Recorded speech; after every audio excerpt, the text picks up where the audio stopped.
महाभारत युद्ध की गाथा आप सभी ने जानते होंगे, लेकिन क्या आप जानते हैं कि आखिर क्यों अधर्म का रास्ता अपनाने के बावजूद दुर्योधन को स्वर्ग प्राप्त हुआ तो वहीं दूसरी तरफ पांडवों को जाना पड़ा था नर्क। आइए आपको बताते हैं इस तथ्य के पीछे छुपी हुई कहानी को। ऐसा माना जाता है कि यदुवंशियों की मौत की खबर से पांडवों को काफी दुख हुआ, जिसके बाद पांडवों ने द्रौपदी के साथ अपना राजपाट सब अपने उत्तराधिकारी को सौंपकर स्वर्गलोक की ओर चल पड़े थे। स्वर्ग जाने के क्रम में बीच रास्ते में ही भीम, अर्जुन, नकुल, सहदेव समेत द्रौपदी की मृत्यु हो जाती है।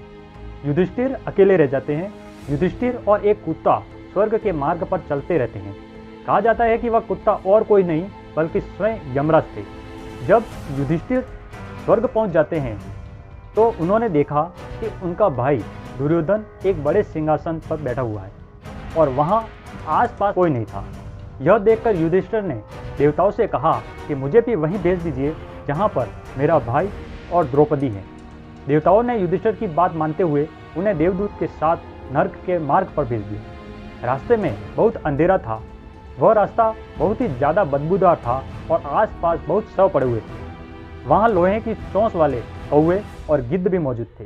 यह सब देखकर युधिष्ठिर बोले, मुझे वापस ही ले चलो। और जैसे ही युधिष्ठिर वापस स्वर्ग जाने लगे तो उन्हें बहुत दुखी स्वर में लोगों की आवाज़ सुनाई दी। उन लोगों की पहचान पूछने पर उन्होंने बताया कि उनके भाई भीम, अर्जुन, नकुल, सहदेव और पत्नी द्रौपदी हैं। उनकी बातें सुनकर युधिष्ठिर ने वहीं ठहरने का फैसला किया। देवदूतों ने युधिष्ठिर के नर्क में रहने की बात इंद्रदेव को जाकर बताई। कुछ ही देर बाद इंद्रदेव और अन्य देवतागण नर्क लोक पहुंच गए।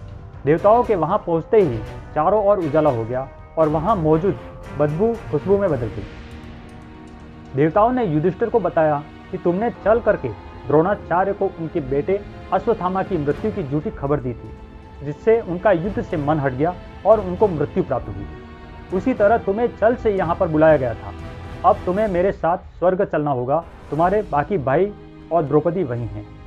स्वर्ग पहुंचने के बाद भीम ने युधिष्ठिर से पूछा, यह धर्मी दुर्योधन ने तो अपने पाप किए, उसके बावजूद उसे स्वर्ग में स्थान क्यों मिला? युधिष्ठिर ने उत्तर में कहा, अधर्म का रास्ता अपनाने के बावजूद भी दुर्योधन में एक सद्गुण था, इसलिए उसे स्वर्ग में स्थान मिला। युधिष्ठिर ने आगे कहा, दुर्योधन का एक ही लक्ष्य था। उसने जो भी कर्म किए और वह अपने लक्ष्य को प्राप्त करने के लिए किए थे। उसने अपने लक्ष्य के साथ किसी तरह का कोई भी समझौता नहीं किया। दुर्योधन को बचपन से ही अच्छे संस्कार नहीं मिल पाए, जिस कारण वह सही मार्ग पर नहीं चल पाया। लेकिन फिर भी उसने अपने लक्ष्य के लिए जो सही लगा वह सब प्रयास किया और यही सब उसका सबसे बड़ा सद्गुण था, जिसके कारण उसे स्वर्ग में स्थान प्राप्त हुआ। अब दोस्तों, द्रौपदी के नर्क में जाने का यह कारण था कि द्रौपदी पांचों पांडवों में से अर्जुन से ज़्यादा प्रेम करती थी। इसी भेदभाव के कारण उन्हें नर्क जाना पड़ा। वही सहदेव को नर्क में इसलिए जाना पड़ा क्योंकि उसे इस बात का घमंड था कि सबसे ज़्यादा बुद्धिमान है। इसी घमंड के कारण उसे नर्क में जाना पड़ा था। इसके अलावा नकुल को नर्क में इसलिए जाना पड़ा क्योंकि उसे भी अपनी सुंदरता पर घमंड था। और दोस्तों, इसी घमंड के कारण पांचों पांडव नर्क को प्राप्त हुए। सिर्फ युधिष्ठिर ही ऐसे थे जिन्होंने सशरीर स्वर्ग की यात्रा पूर्ण की थी। दोस्तों, आज की जानकारी आपको कैसी लगी? अच्छी लगी है तो लाइक, सब्सक्राइब ठोक दीजिएगा। और दोस्तों, इस चैनल पर पहले 35,000 सब्सक्राइबर थे पहले वाले चैनल पर, मगर किसी कारण से यूट्यूब ने उसे डिलीट कर दिया। आशा करता हूँ इस चैनल को भी सपोर्ट जरूर करेंगे और सब्सक्राइब करके 35,000 सब्सक्राइबर पूरे करवा देंगे। मिलते हैं अगले वीडियो में, तब तक के लिए जय।